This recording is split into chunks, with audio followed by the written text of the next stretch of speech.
Joining me now is Adam Met. He is the founder of Planet Reimagined, as well as a United Nations sustainability advocate and a member of the band AJR. Great to have you with us. Thank you so much, Rosemary. Great to be here.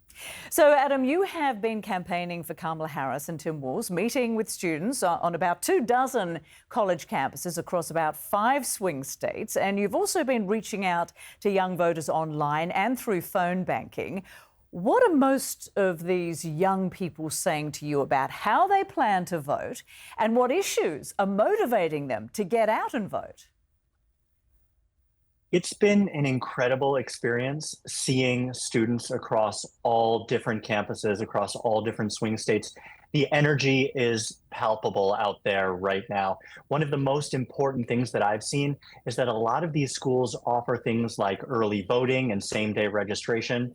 And when you go up and you talk to a student that's in a group of friends, if you're talking to one of them, you're talking to all of them. They all start to create these voting plans, going out to the voting booths together. They make it an activity.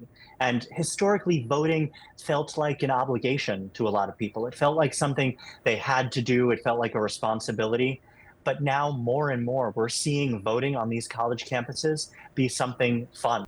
So, what are the issues that are making them want to vote?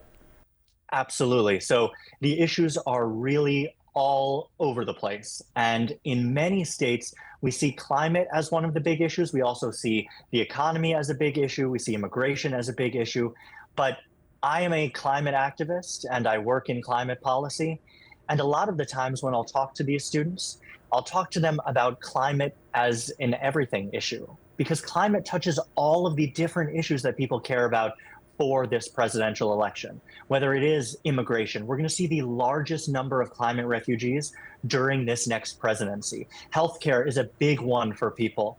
As the planet warms, we see insects and animals start to take up new areas of the United States and around the world, bringing the kinds of diseases that we're not used to. Look at COVID-19. All gun violence is a major issue in this election. And there's a study that came out of Chicago that said for each new degree of warming, there will be a 7% increase in gun violence. Climate is the thing that touches everyone. But one of the interesting things is that when I speak to these students on campus, I never use the word climate. I talk to them about the food that ends up on their table. I talk to them about how they get from place to place, about when they flip on a switch to turn on the lights. I talk about climate as an issue that is integrated into your everyday lives, and it impacts so many of these other issues. So everything that people care about, whether it's the economy or immigration, it's actually all climate. And Adam, what about the increasing number of more conservative-leaning young men who appear more attracted to what Donald Trump represents? What do you say to them, and what are they saying to you? It's a great question because it's not something that we've seen in previous elections. These younger men who have been following a lot of social media influencers and listening to the campaigns that are put forth by a bunch of different types of propaganda, they are following the Donald Trump campaign and leaning into it in a way that we've never seen before. And when I speak to them on college campuses, I ask them one question, really. I say, what do you like about Donald Trump? And more often than not, that makes them take a pause. It makes them think about, yeah, what do I actually like about Donald Trump?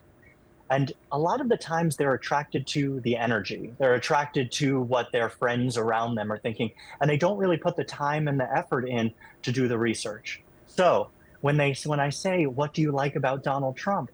They say, I haven't really thought about it. And then I say, oh, what do you like that he said during the debate? Or what do you like that he did when he was president? What are any of the policies that he's passed that you like? And when they have a second to think about it for themselves, then they either say, I'm not sure I'm going to think about it, or they say, maybe I'd be open to somebody else. Because a lot of these young men want to make the decision for themselves. And when they're making the decision for themselves, that's when they're actually going to make that decision in the voting booth. And Adam, you mentioned that the energy around these college campuses is palpable. What Yeah. proportion do you think plan to vote? And what about those who are undecided? What are they saying to you about what will convince them either way? What are they waiting for with just a couple of days to Yeah. go? What are they waiting to hear? I've been in North Carolina, I've been in Georgia, and I've been in Michigan and Pennsylvania and a handful of other states. Every single college that I have been to, the percentage of students voting has gone up significantly from the numbers that we saw in 2020 and in 2022. Some of these campuses are at 140, 150% of the students they had voting, which is incredible turnout. That means there's a lot of first time voters. And for those that are undecided, it's a great question because a lot of these candidates that they're voting for, whether it's the presidential level or down ballot candidates, there's so much information out there and there's so much in the media and in the press out there. It is surprising to me how many people are still undecided. When I speak to students, when I go up to them on campus, 9 times out of 10, they'll tell me they've already voted or they have a specific voting plan. And the few that are still undecided, I think waffle back and forth because of the people around them. And if we can hit them over and over and over again with the information about what the policy and what the future is going to look like for a certain candidate, then that's going to move them forward. And one of the interesting things that I found out about when I was on the road is traditionally, if you're knocking on doors or talking to people, it takes talking to 11 people to have one voter actually convinced to go out and vote in the polls.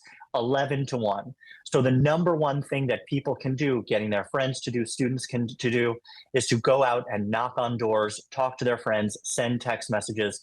We want massive voter turnout this election because we want everyone's voice represented. Yeah, it is all about turnout, isn't it? And just finally, how critical is this election and what do you think is at stake here?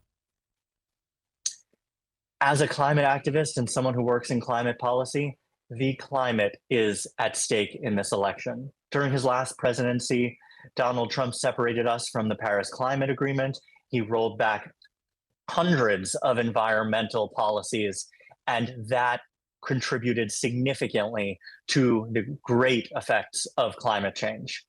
With a Kamala Harris presidency, we are going to see more work like the Inflation Reduction Act, which is only going to get us about a quarter to a third of the way there for where we need to get. And everything that she stands for and everything that the down ballot candidates are standing for, who are supporting her, are going to move us towards a clean energy future, a new approach to farming, a new approach to waste, a new approach to building things. And this is exactly the work that I do and my organization, Planet Reimagined. We focus on bringing people together over new climate solutions, and that is going to move so much faster under a Democratic president. Adam Met, thanks for your time and perspective. Appreciate it. Thank you, Rosemary.